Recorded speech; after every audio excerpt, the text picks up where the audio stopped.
ஆண்டவராகிய இயேசு கிறிஸ்துவின் நாமத்தினாலே உங்களுக்கு அன்பின் வாழ்த்துக்கள். நம்முடைய பிதாவாகிய தேவனாலும் கர்த்தராகிய இயேசுவினாலும் பரிசுத்த ஆவியினாலும் கிருபையும் சமாதானமும் ஆசீர்வாதமும் நம்மிலே தங்கி பெருகட்டும். பாளையம் என்கிற தலைப்பில் கடந்த வாரத்திலே கர்த்தருடைய வார்த்தை நாம் தியானித்தோம். பாளையம் என்றால் என்ன? இஸ்ரவேல் ஜனங்களுடைய கானான் பிரயாணத்திலே 40 வருடங்களிலே 41 இடங்களிலே அவர்கள் கூடாரம் போட்டு தங்கின இடத்தினுடைய பெயர் பாளையம். அந்த ஜனங்களின் நடுவில் கடந்த நாட்களில் நான் அதை சொன்னேன்.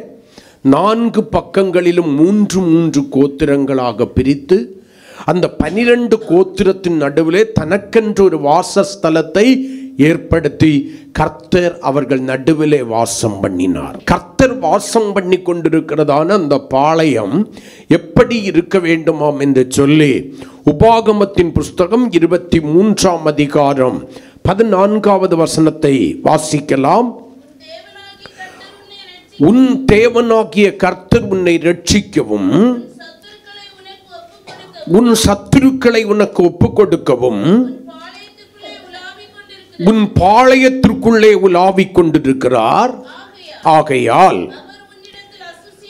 அவர் உன்னிடத்தில் அசுசியான காரியத்தை கண்டு உன்னை விட்டு போகாதபடி உன் பாளையம் சுத்தமாய் இருக்க கடவது.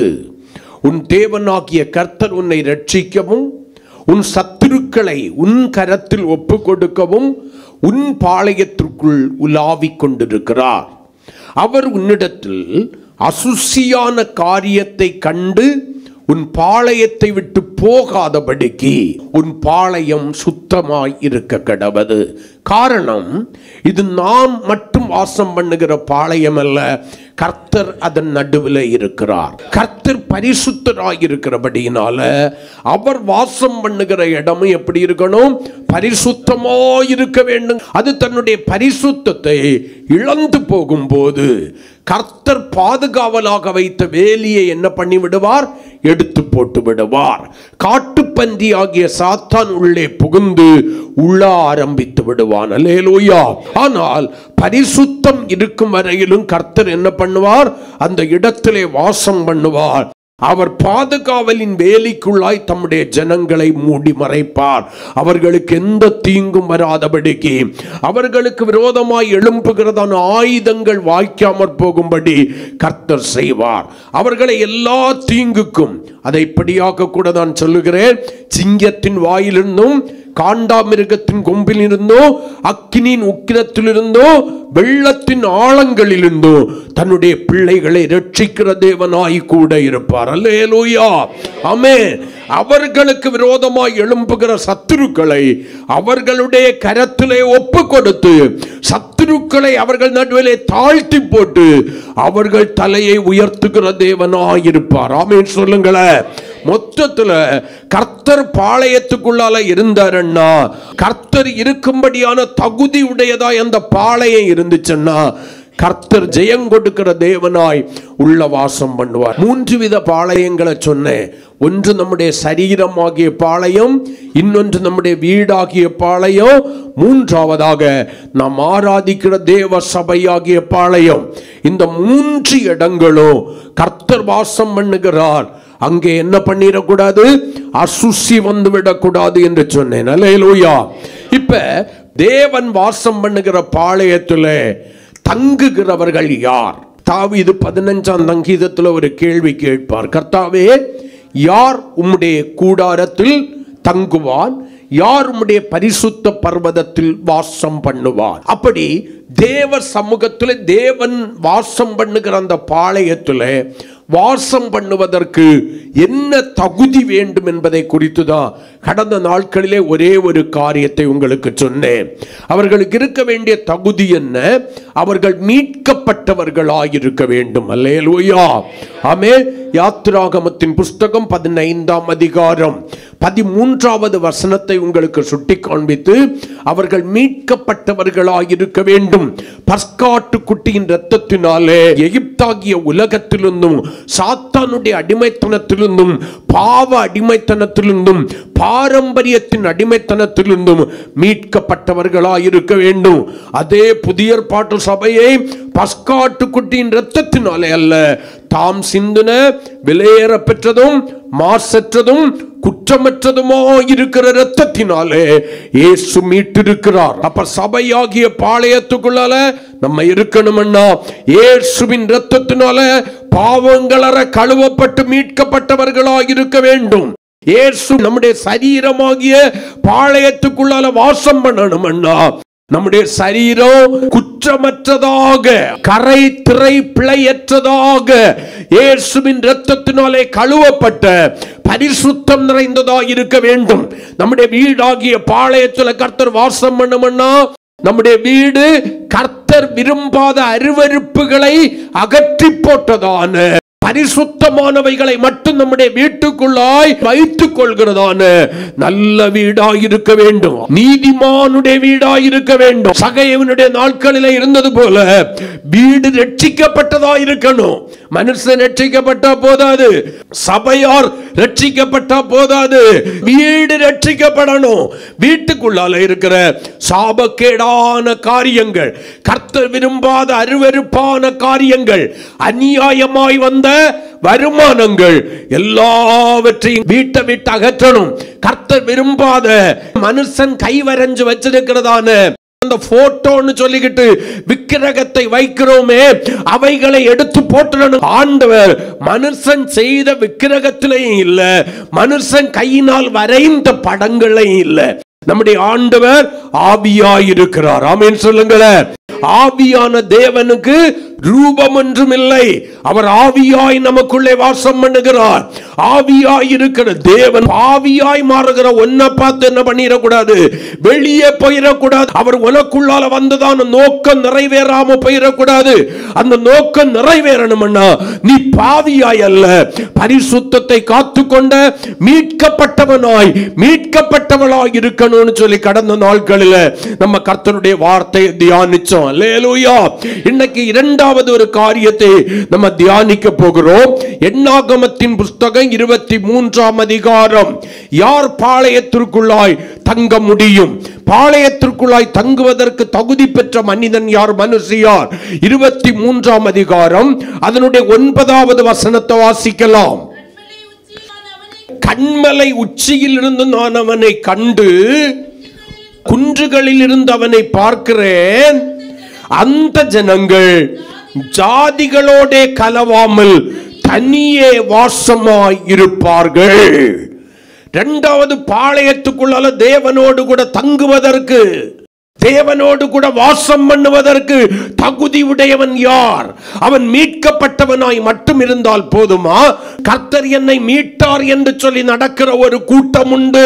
கல்யாணத்திற்காக இயேசுவை காட்டி கொடுக்கிற கூட்டம், படிப்புக்காக இயேசுவை காட்டி கொடுக்கிற கூட்டம், சாவுக்காக கல்லறைக்காக, கல்லறையில் அடைக்கப்படுகிற மணிக்காக இயேசுவை காட்டி கொடுக்கிற ஒரு கூட்டம், வேலைக்காக இயேசுவை காட்டி கொடுக்கிற ஒரு கூட்டம்.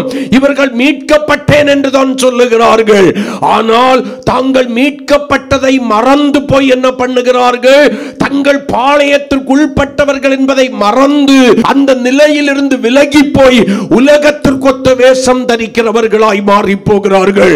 அவர்கள் வெறும் மீட்கப்பட்டவர்களாய் இருந்தால் போதாது, அவர்கள் மீட்கப்பட்டவர்களாய் மட்டும் இருந்தால் போதாது, இயேசுவின் இரத்தத்தினாலே கழுவப்பட்டிருக்கிறேன் என்கிற பாவ மன்னிப்பின் நிச்சயம் மட்டும் இருந்தால் போதாது.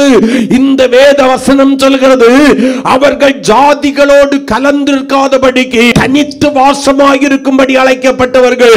அப்படி என்ன? அதுக்கு அர்த்தம் என்ன? சபையானது பிரித்தெடுக்கப்பட்டதாக இருக்க வேண்டும். தேவன் வாசம் பண்ணுகிற நீ பிரித்தெடுக்கப்பட்டவனாய் இருக்க வேண்டும். உலகத்திலிருந்து பிரித்தெடுக்கப்பட்டவனாய் இருக்க வேண்டும். ஜாதிகள் நடுவிலிருந்து பிரித்தெடுக்கப்பட்டவனாய் இருக்க வேண்டும். வீடு பிரித்தெடுக்கப்பட்ட பிரித்தெடுக்கப்பட்ட வீடாய் இருக்க வேண்டும். ஆமென் சொல்லுங்களேன். உன்னுடைய ஆராதிக்கிற தேவ சபை பிரித்தெடுக்கப்பட்ட சபையாய் இருக்க வேண்டும். உலகத்திற்கொத்த வேஷம் தரிக்கிறவனாய் நீ இருக்கக்கூடாது.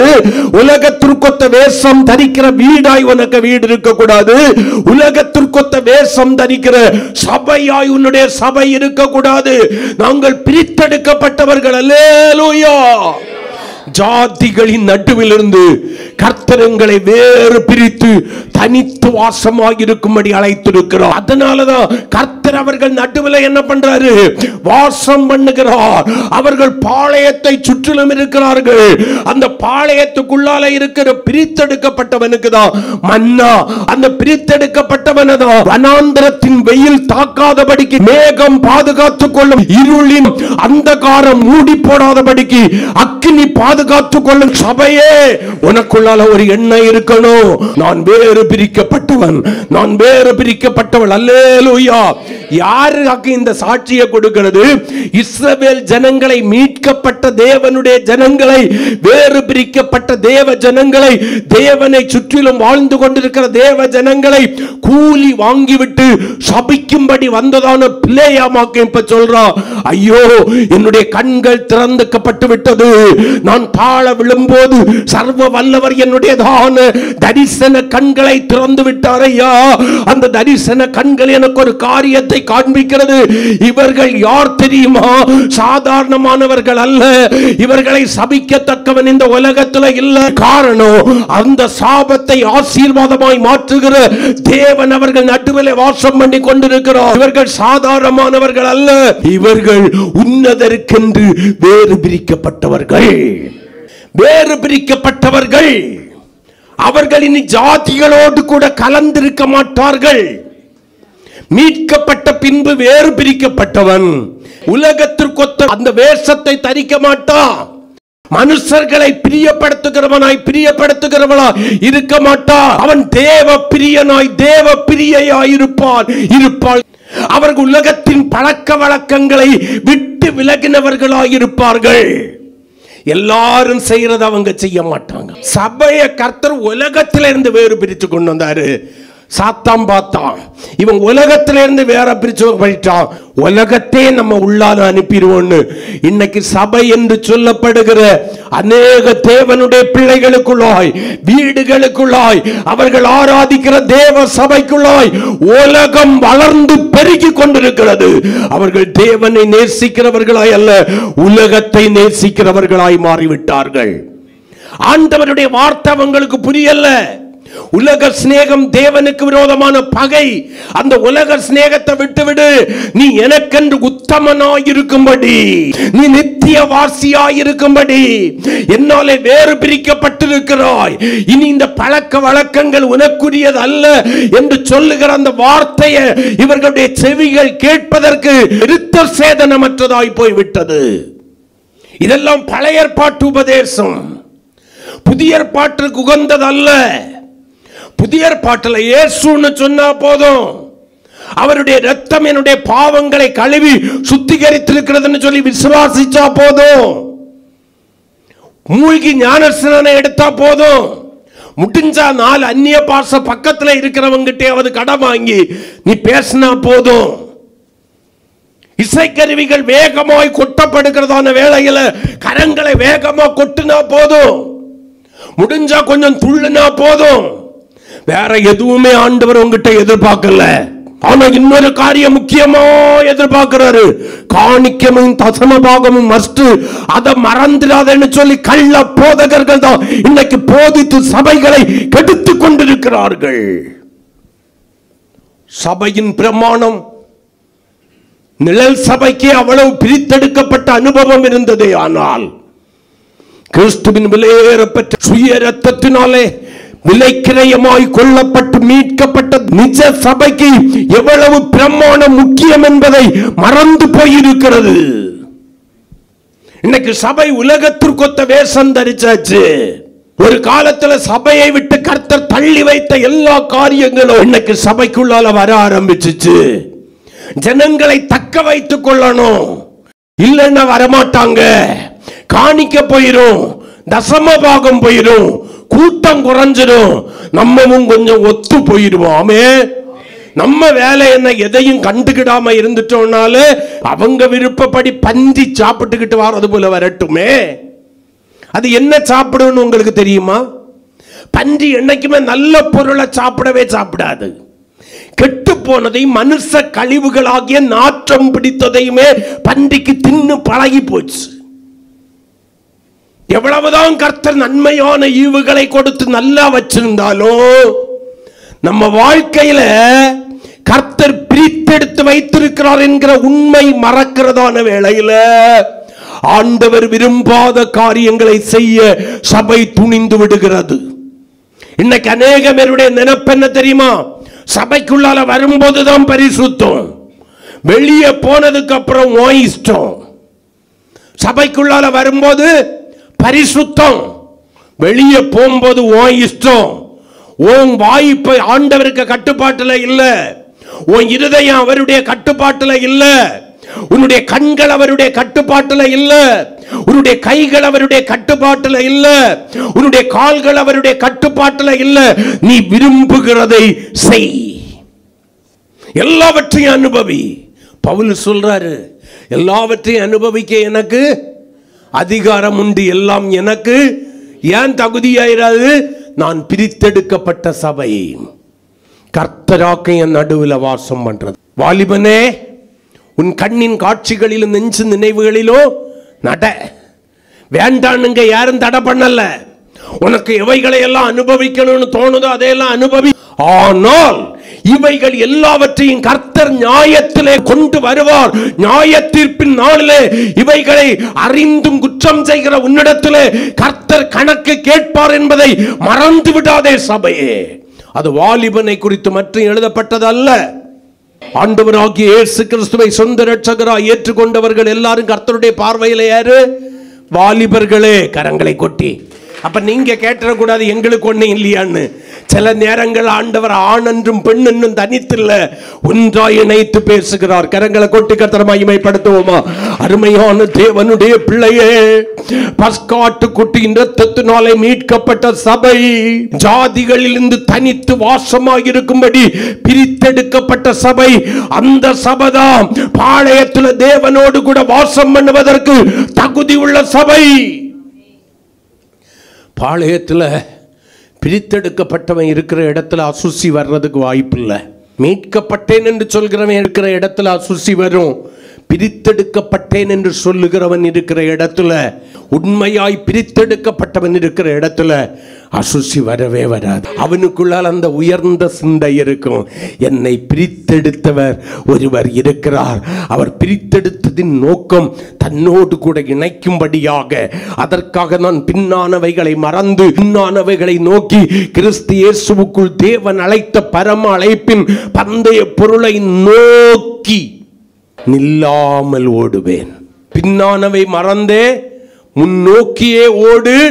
கண்மலையாம் கிறிஸ்துவின் மேல் கண்பதித்தோடு.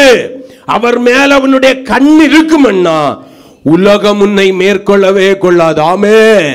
கர்த்தர் உன்னை அழைத்ததும் தெரிந்து கொண்டதுமான நோக்கம் நிச்சயமாய் நிறைவேறும். சில வசனங்களை கூட வாசிப்போம். லேவியராகமத்தின் புஸ்தகம் 20ஆம் அதிகாரம் 26வது வசனத்தில் அந்த சபையை குறித்து கர்த்தர் சொல்றாரு. 20ஆம் அதிகாரம் 26வது வசனம், கர்த்தராகிய நான் பரிசுத்தராயிருக்கிறபடியினால். எதற்காக பிரித்தெடுத்தாராம்? கர்த்தராகிய நான் பரிசுத்தராயிருக்கிறபடியினாலே நீங்களும் எனக்கேற்ற பரிசுத்தவான்களாய் இருப்பீர்களாக. உங்களை அழைத்த, வேறு பிரித்த, மீட்ட நான் பரிசுத்தராய் இருக்கிறது போல என்னால் மீட்கப்பட்ட என் ஜனமே நீங்களும் பரிசுத்தவான்களாய் இருப்பீர்களாக. நீங்கள் என்னுடையவர்களாய் இருக்கும்படி, என்னுடையவர்களை மட்டும் இருக்கும்படி, என்னுடைய சொந்த சம்பத்தாய் இருக்கும்படி, என்னுடைய சொந்த ஜனங்களாய் இருக்கும்படி மற்ற ஜனங்களை விட்டு உங்களை பிரித்து எடுத்தேன். அங்க பிழையாம் சொல்றா, இவர்கள் ஜாதிகளோடு கலவாமல் தனித்து வாசமாய் இருப்பார்கள். அதுக்கு முன்னாலே ஆண்டவர் யாருக்கு சொல்லிட்டாரு? தம்முடைய தாசனாகிய மோசேக்கு சொல்லிட்டாரு, நான் பரிசுத்தராய் இருக்கிறது போல என் ஜனங்களும் அசுத்த சுத்தமற்ற பரிசுத்தவான்களாய் இருக்கும்படி மற்ற ஜனங்களை விட்டு நான் எனக்கென்று இவர்களை வேறு பிரித்து வைத்திருக்கிறேன். இவர்கள் எனக்கென்று பிரித்தெடுக்கப்பட்டவர்கள். கரங்களை கொட்டி கர்த்தரை மகிமைப்படுத்துவோமா? கல்தேயாவே, ஊர் என்கிற பட்டணமே, உன்னிலே 1000 ஆபிரகாம்கள் இருந்தாலும் நானோ தோராகுவின் குமாரனாகிய ஆபிரகாமை எனக்கென்று வேறு பிரித்த தேவனாக்கும். ஆமென் சொல்லுங்களேன். ஆபிரகாமே, உனக்கு இஸ்மவேல் ஈசாக்கு என்கிற 2 பிள்ளைகள் இருக்கிறது என்று சொல்லி நீ மேன்மை பாராட்டினாலும் நானோ வாக்குத்தத்த புருஷனாகிய ஈசாக்கை எனக்கென்று வேறு பிரித்தெடுத்த தேவனாக்கும். கரங்களை கொட்டி ஹல்லேலூயா, ஹல்லேலூயா, ஹல்லேலூயா. ஈசாயே, எனக்கு 8 குமாரர்கள் இருக்கிறார்கள் என்று சொல்லி நீ மேன்மை பாராட்டினாலோ ஆமே, உன்னுடைய 8 குமாரர்களில் இருந்து நான் தாவீதை எனக்கென்று வேறு பிரித்தெடுத்த தேவனாக்கும். ஆமென் சொல்லுங்களேன். ஹல்லேலூயா. கர்த்தருடைய வேறு பிரிப்பு என்பது ஆச்சரியமானது, அற்புதமானது. அநேக காரியங்களை சொல்லிக் கொண்டே போகலாம். சனகரி சங்கத்திற்குள்ளாய் தலையை உயர்த்தி கொண்டிருக்கிற சவுலே, நான் உன்னை எனக்கென்று வேறு பிரித்து பவுலாய் மாற்றின தேவனாக்கும். சமுத்திரத்திலே பிழைப்பை தேடி வலையை வீசும்படி ஆழமான சமுத்திரத்திற்குள்ளாய் செல்லுகிற பேதுருவே, சீமோனே, நீ எனக்கென்று பாறையாயிருக்கும்படி நான் வேறு பிரித்த தேவனாக்கும். ஆமென் சொல்லுங்களேன். மரியாளே, உன்னுடைய நாட்களிலே அநேக மரியாள்கள் இருந்திருக்கலாம். ஆமென், அல்லேலூயா. பரிசுத்த ஆவியானவரால் கர்ப்பவதி ஆகி இயேசு என்கிற குமாரனை பெறும்படி உன்னையாக்கு நாம் வேறு பிரித்து கரங்களை கொட்டி கர்த்தரை மகிமைப்படுத்துவோம். கிளையப்பா மரியாள் இருந்திருக்கலாம், மகளதேனா மரியாள் இருந்திருக்கலாம். எத்தனை மரியாள்கள் இருந்தாலும் அவர்கள் நடுவில் நான் உன்னை வேறு பிரிப்பதற்கு ஒரு நோக்கம் உண்டு. உன் உறவுகளின் நடுவிலிருந்து, உன் தேசத்தின் நடுவிலிருந்து, உன் தாயின் கற்பத்தின் பிள்ளைகளுடைய நடுவிலிருந்து தேவன் உன்னை வேறு பிரிப்பதற்கு தேவனுக்கு ஒரு நோக்கம் உண்டு. அவர்களை பார்க்கல நீ நீதிமான்கள் என்கிறபடியினால் அல்ல, நீ நீதி உள்ளவன் நீதி உள்ளவள் என்றபடியினால் அல்ல. கர்த்தர் உன்னை வேறு பிரிப்பதற்கு காரணம் என்ன தெரியுமா? அவர் உன்மேல் வைத்த கிருபையும் இரக்கமும். சபையே, கிருபையும் இரக்கமும் எதற்காக தெரியுமா? ஆபிரகாமே, எதற்காக தெரியுமா? தாவீதே, எதற்காக தெரியுமா? மரியாளே, ஆமே, எனக்கே ஏற்ற பரிசுத்தவான்களாயிருக்கும்படி ஒரு கூட்டத்தை உன்னிலிருந்து நான் எதிர்பார்க்கிறேன். சபையே, உன் வீட்டிலிருந்து கர்த்தருக்கேற்ற பரிசுத்தவான்களை கர்த்தர் எதிர்பார்க்கிறார். சபையே, நீ ஆராதிக்கிற தேவ சபையிலிருந்து கர்த்தருக்கேற்ற பரிசுத்தத்திலே பூரணமடைந்து தேவனை மறுரூபமாகி தரிசிக்கிற ஒரு கூட்டத்தை கர்த்தர் எதிர்பார்க்கிறார். தேவஜனமே, கர்த்தருடைய வேறு பிரித்தல் என்பது சாதாரணமானதல்ல. திரும்ப திரும்ப உன்னை பிரிச்ச இடத்துல போய் ஒட்டிக்கிட்டு இருக்கிறதுக்கு இல்லை. ஆபிரகாம் திரும்ப வேறு பிரித்து கொண்டு வந்த இடத்துக்கு போக விரும்பல. ஆமே, கர்த்தர் என்ன அங்கேருந்து கொண்டு வந்தது தான். இனி கல்லறை ஆனாலும் சரி, கல்யாணம் ஆனாலும் சரி, இனி வேலை ஆனாலும் சரி, படிப்பானாலும் சரி, இனி எனக்கு ஊர் என்கிற கல்தேயருடைய பட்டணம் வேண்டாம். தன்னுடைய வேலைக்காரனை கூப்பிட்டு சொல்லுறான், இந்த பாரு, நீ போய் என் மகனுக்கு ஒரு பொண்ணை கொண்டு வா, ஆத்மாவை ஆதாயம் பண்ணு. ஆனால் என் மகனை அங்கே திரும்ப கூட்டிகிட்டு போகிற வேலை இருக்கக்கூடாது. மாமியார் வீட்டுக்கு விருந்துக்கு போகாத ஒரே மருமகன் வந்தான் போல இருக்கு. கரங்களை கொட்டி. யாரு? நம்ம ஈசாக்கு. அதில் என்னன்னா, ரெபேக்காளுக்கு கூட திரும்ப போகணுங்கிற ஆசையே வரல. பெத்துவேலினுடைய வீட்டுக்கு திரும்ப போகணுங்கிற ஆசையே ரெபேக்காளுக்கு வரல. கர்த்தருக்கு ஸ்தோத்திரம். அவளும் புரிந்து கொண்டாள், தேவன் அந்த பெத்துவேலின் வீட்டிலிருந்து என்னை வேறு பிரித்திருக்கிறார். கரங்களை கொட்டி. எந்த ஒரு சபை தேவனுடைய வேறு பிரிப்பின் திட்டத்தை புரிந்து கொண்டதோ அவர்கள் தேவனுக்கு ஏற்ற பரிசுத்தவான்களாயிருப்பார்கள். அவர்கள் ஒருபோதும் வார்த்தையினாலும் கிரியையினாலும் நினைவினாலும் பார்வையினாலும் சிந்தையினாலும் கர்த்தருக்கு ஸ்தோத்திர நடக்கையினாலும் செய்கையினாலும் தங்களை அசுசிப்படுத்திக் கொள்ள மாட்டார்கள். காரணம், என்னை வேறு பிரித்து வைத்திருக்கிறவர் பரிசுத்தராயிருக்கிறபடினாலே நான் அவருக்கேற்ற பரிசுத்தவானாயிருக்க வேண்டும். ஆமென். இப்ப ரெபேக்காளை பாருங்க, ஆல்ரெடி நான் வேறு பிரிச்சுட்டேன். அவளும் அந்த தேவ சித்தத்திற்கு தன்னை அர்ப்பணித்துக் கொண்டாள். ஈசாக்குக்கு 2 பிள்ளைகள், யாக்கோபு, ஏசா. ஏசாவை தான் கர்த்தர் என்ன பண்ணி இருக்கணும், அடுத்த தலைமுறைக்கு கொண்டு போயிருக்கணும். ஏன்னா அவன் தான் முதல் பையன், மூத்த குமாரன். ஆனா கர்த்தர் அங்கிருந்து யாரை வேறு பிரிக்கிறார்? கடைசியானவனும் இளையவனுமாயிருக்கிற, இரண்டாவதனுமானவனுமாயிருக்கிற யாக்கோபை தனக்கென்று வேறு பிரித்து இஸ்ரவேலாய் மாற்றினார். அந்த இஸ்ரவேல் தான் இன்றைக்கு தேசத்தை ஆக்கிரமித்திருக்கிறது. கரங்களை கொட்டி சொல்லிக்கிட்டே போகலாம். ஐயா, இதெல்லாம் பழைய ஏற்பாடு தானே, இதுக்கு எங்களுக்கு என்ன சம்பந்தம் இருக்கு?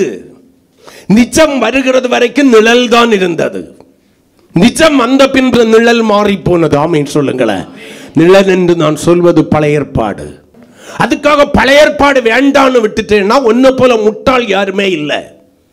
ஏன்னா பழைய ஏற்பாடு இல்லைன்னா புதிய ஏற்பாடு எங்க இருந்து வந்துச்சுன்னே நமக்கு யாருக்கும் தெரியாது. ஏன் வந்துச்சுன்னு தெரியாது, அதனுடைய நோக்கம் என்னன்னு தெரியாது, இந்த ஜனங்கள் யாருன்னு தெரியாது. எல்லாரும் சொல்றது போல நான் நீ சொல்லி இருப்போம், இயேசுதானே அவர் ஒரு மனிதர். நான் ரட்சிக்கப்படுறதுக்கு முன்னால் அப்படிதான் சொல்லி இருக்கிறேன். இயேசுவா காந்தியை போல, காமராஜரை போல, புத்தரை போல ஒரு நல்ல மனுஷன், அந்த மனுஷனை பிடிச்சு சிலுவையில் அரைஞ்சிட்டாங்க. பாவம். என்னை பொறுத்த வரைக்கும் அவர் ஒரு நல்ல மனுஷன். அவரை சாதாரண மனுஷன் என்று, நல்ல மனுஷன் என்று சொன்ன என்னதான் கர்த்தர் வேறு பிரித்து தம்முடையவனாய் மாற்றினார். கரங்களை கொட்டி யோசேப்பே, உனக்கு தெரியணும், கர்த்தர் என்னை வேறு பிரித்திருக்கிறார். நான் எந்த இடத்துல இருந்தாலும் என்னுடைய பரிசுத்தத்தை நான் காத்துக்கொள்ள வேண்டும். ஆமீன் சொல்லுங்களேன்.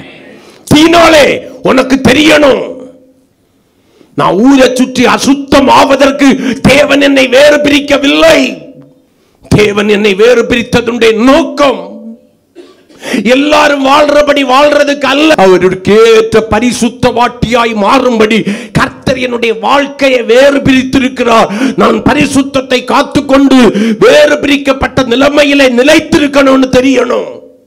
சபைக்குள்ளால வரும்போது ஓவரா பரிசுத்தத்தை போல சீன் போட்டுக்கிட்டு வெளியே போனதோட கண்டதெல்லாம் காட்சி, கொண்டதெல்லாம் கோலம் என்று வாழுகிற வாழ்க்கை தேவனுடைய பிள்ளைகளுடைய வாழ்க்கையில இருக்க கூடாது.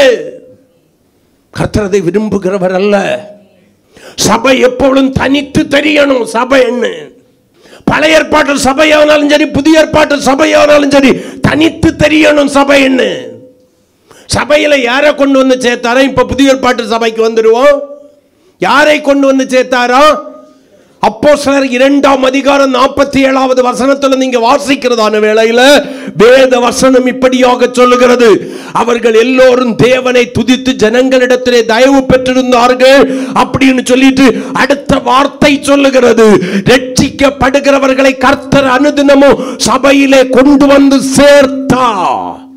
தன்னுடைய ஆத்துமா பாதாளத்திலே அழிந்து போகாதபடி என்னுடைய ஆத்துமாவுக்கு ஒரு ரட்சிப்பு வேண்டும், ஆத்தும ரட்சிப்பு முக்கியம் என்று கருதி கர்த்தருடைய அழைப்பின் சத்தத்திற்கு தன்னுடைய வாழ்க்கையை அர்ப்பணித்து, ஆமென், அவருடைய இரத்தத்தினாலே மீட்கப்பட்ட தேவ சபையாகிய பாளையத்தில் கொண்டு வச்சு, நீ தனித்து வாசம் பண்ணு, நீ பிரித்தெடுக்கப்பட்டவனாயிரு, நீ பிரித்தெடுக்கப்பட்டவளாயிரு என்று சொல்லி என்னை ஒருவர் வைத்திருக்கிறாரே.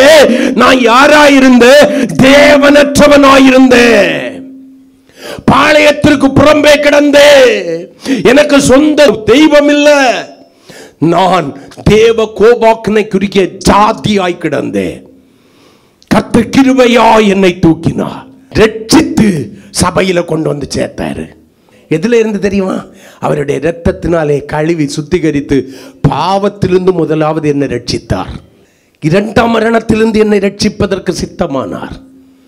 ஆனா இதெல்லாம் என் வாழ்க்கையில நிறைவேறணும்னா நான் பிரித்தெடுக்கப்பட்ட நிலைமையிலே இருக்கணும். எல்லாரும் வாழுகிறபடி நான் வாழுவதற்கு அழைக்கப்பட்டவன் அல்ல.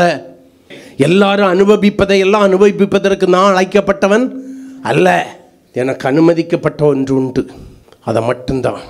என்னுடைய பரிசுத்தத்தை குலைச்சலாக்காதவைகளை தான் நான் அனுபவிக்கணும். எனக்குடைய கண்களுக்கு இன்பமாக இருக்கிறது என்று சொல்லி எல்லாவற்றையும் நாம் பார்க்கக்கூடாது. எனக்கு டைம் பாஸ்ன்னு சொல்லி தமாசுங்கிற பேரில் தேவையில்லாத வார்த்தைகளை பேசக்கூடாது. ரட்சிக்கப்பட்டவர்களை கர்த்தர் அனுதினமும் சபையில் சேர்த்து கொண்டு வந்தார். ஆமென். வசனத்தில் இருக்கா? வாசிங்க. தேவனை துதித்து,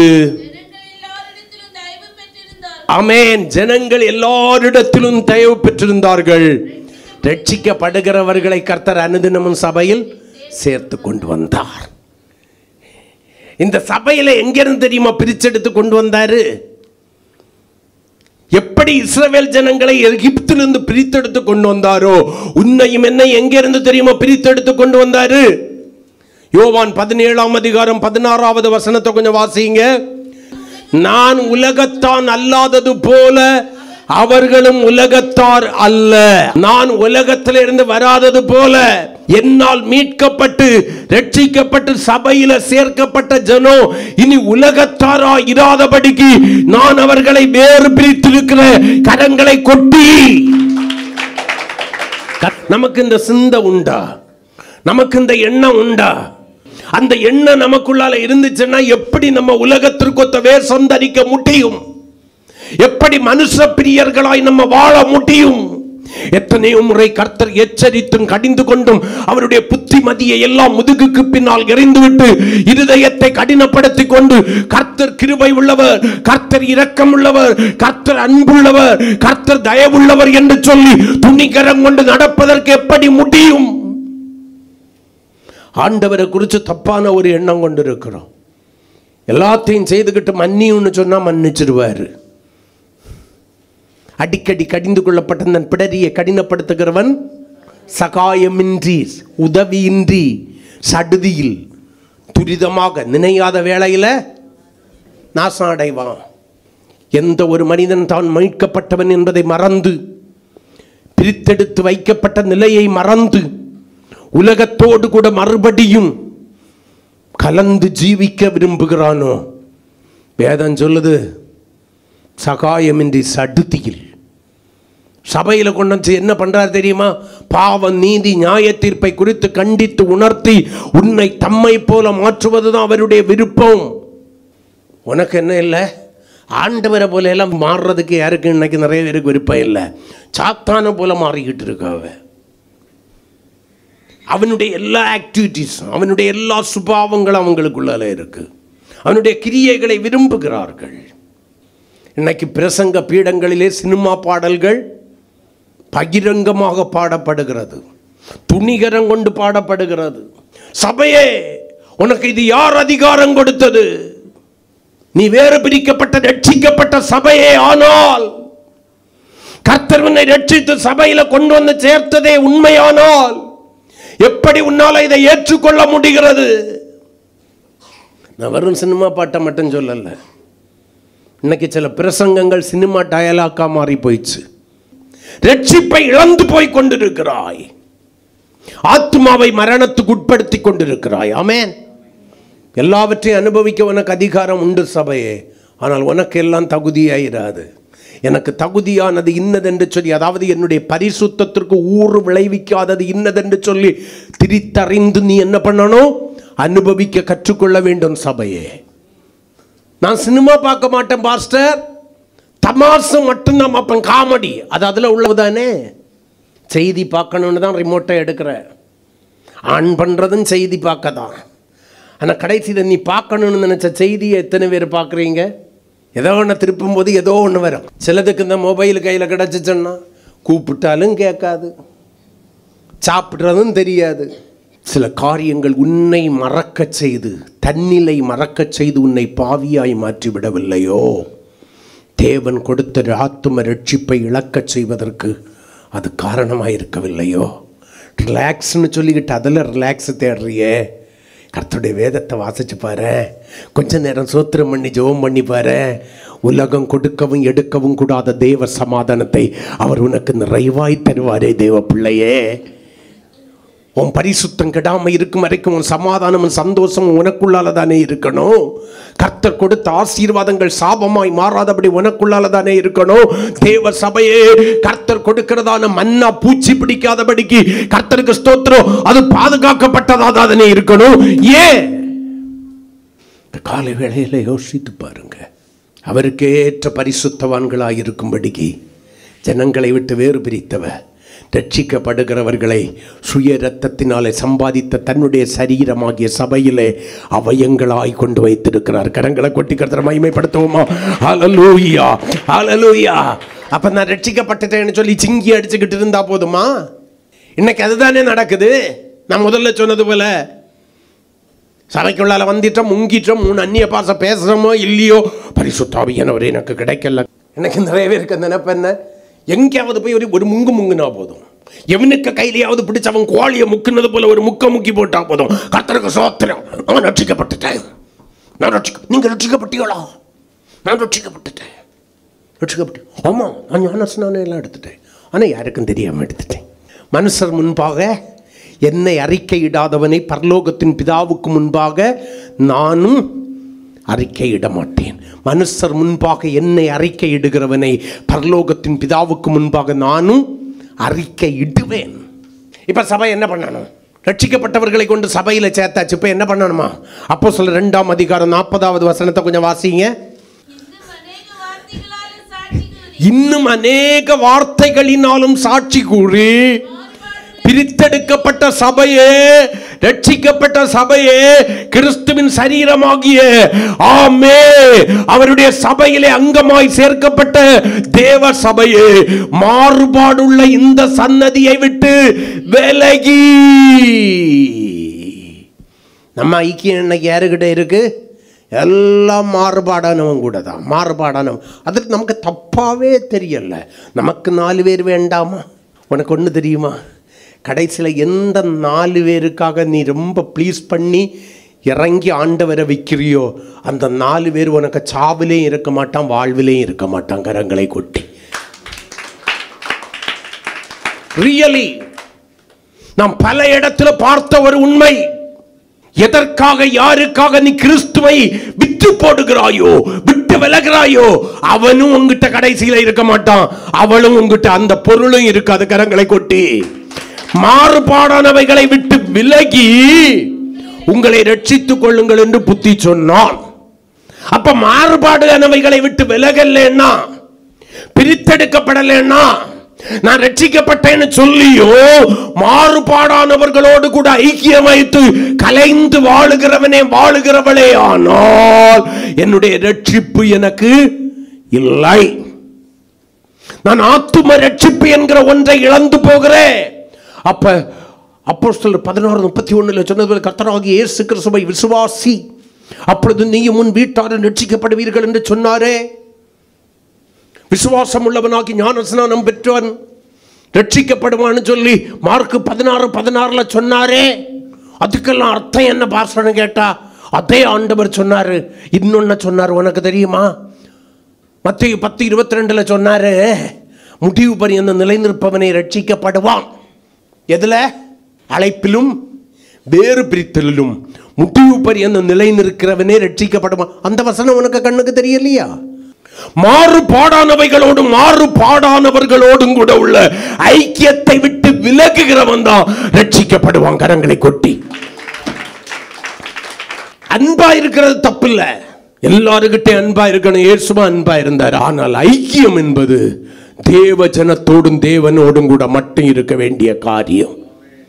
ஐக்கியம் தவறான இடத்துல வைக்கப்படும் போது உன்னுடைய ரட்சிப்பை இழந்து போகிறாய். சபையே, உனக்கு இன்னைக்கு விக்கிரகாராதனக்காரன் எண்ணம் இல்லை, பாரம்பரியக்காரன் எண்ணம் இல்லை, ரட்சிக்கப்படாதவன் எண்ணம் இல்லை, குடிய எண்ணம் இல்லை, வெறிய எண்ணம் இல்லை. சரி, நீ பெய் அவர்களில் ஒருவரை ரட்சிப்புக்குள்ளால நடத்தினேன்னு சொல்லு, நான் ஒத்துக்கிறேன். அவர்கள் தான் உன்னை பின்மாற்றத்திற்கு நேராக இழுத்துக் கொண்டிருக்கிறார்களே தவிர அவர்களில் ஒருவரை கூட நீ ரட்சிப்புக்குள்ளாய் நடத்த திராணியற்றவளாய் இருக்கிறாய். உறவுகள் தப்பா நினைச்சிடக்கூடாதுன்னு தவறான ஒரு ஸ்டேட்மெண்ட்டை கொடுத்து அங்கிருந்து தப்பிக்க பார்க்குறாங்க. மாறுபாடானவர்களோடு கூட ஐக்கியம் கொள்ள தான் பார்க்குறாங்களே தவிர விலகுவதற்கு மனதில்லையே. சபையே என்ன செய்ய போகிறாய்? அப்போஸ்தலனாகிய பவுலை கொண்டு கொரிந்து சபைக்கு ஆண்டவர் சொல்லுவார். 2 கொரிந்தியர் 6:17 வாசிங்க. ஆனபடியினால் நீங்கள் அவர்கள் நடுவிலிருந்து புறப்பட்டு பிரிந்து போய். யார் நடுவிலிருந்து? மேலே ஒரு பெரிய பட்டியல் கொடுத்துருக்கு. அது ஒரு வசனத்தில் இல்லை, 15, 16, 15, 14 இந்த வசனங்களில் எல்லாம் தொடர்ந்து எழுதிட்டு சொல்றாரு. ஆனபடியினால் நீங்கள் அவர்கள் நடுவிலிருந்து பிரிந்து புறப்பட்டு பிரிந்து போய் அசுத்தமானதை தொடாதிருங்கள் என்று கர்த்தர் சொல்லுகிறார். அப்போ உங்களை அசுத்திப்படுத்துகிற காரியம் என்ன? தவறானவர்களோடு கூட உள்ள ஐக்கியம். விட்டு விலக வேண்டிய காரியங்களை விட்டு விலக வேண்டியவர்களை விட்டு மனப்பூர்வமாய் விட்டு விலகாம அவர்களோடு கூட உள்ள ஐக்கியத்தை நீங்கள் தற்காத்துக் கொள்வதற்கு போராடுகிறீர்களே, அந்த போராட்டம் தான் உங்களை அசுத்தமானவர்களாய் அசுசி உள்ளவர்களாய் மாற்றுகிறது. எல்லாம் உங்க கட்டுப்பாட்டுக்குள்ளால இருக்குன்னு நினைச்சுக்கிட்டு இருக்கிறீங்க. விலக வேண்டிய நேரத்தில் விலக வேண்டியவர்களையும் விலக வேண்டியவைகளையும் விட்டு விலகாமல் பிரித்தெடுக்கப்பட்ட சபை என்பதை மறந்து வாழுவாயானால் சபையே பெரிய பாக்கியத்தை இழந்து போவாய். பெரிய பாக்கியத்தை இழந்து போவாய். பாளையத்திலே கர்த்தரோடு கூட வாழ வேண்டுமே ஆனால் முதலாவது அவன் மீட்கப்பட்டவனாயிருக்க வேண்டும். 2வது பிரித்தெடுக்கப்பட்டவனாயிருக்க வேண்டும். சபையே உன்னை உலகத்திலிருந்து, பாரம்பரியத்திலிருந்து, ஜாதிகளிலிருந்து, விக்கிரகத்தின் நடுவிலிருந்து, எல்லாவற்றின் நடுவிலிருந்து கர்த்தர் பிரித்தெடுத்திருக்கிறார். அந்த அழைப்பில் நிலைத்திருந்து உன்னுடைய தெரிந்து கொள்ளுதலை பூரணமாக்கி கொண்டு பின்னானவைகளை மறந்து முன்னானவைகளை நோக்கி கிறிஸ்தேசுவுக்குள் தேவன் அழைத்த பரம அழைப்பின் பந்தய பொருளுக்காக இலக்கை நோக்கி அவருடைய வருகைக்காய் ஆயத்தமாக. அவருடைய வருகை வெகு சீக்கிரம்.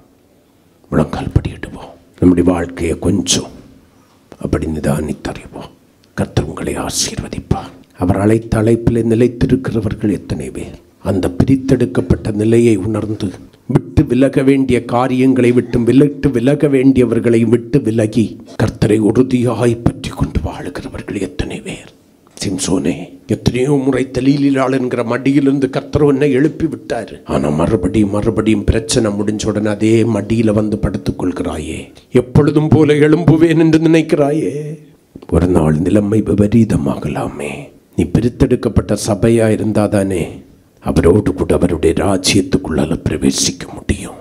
உலகத்திற்கொத்த வேஷம் தரித்து வாழ்ந்தாயானால் மகிமையான பரலோகத்தை இழந்துருவியே சபையே.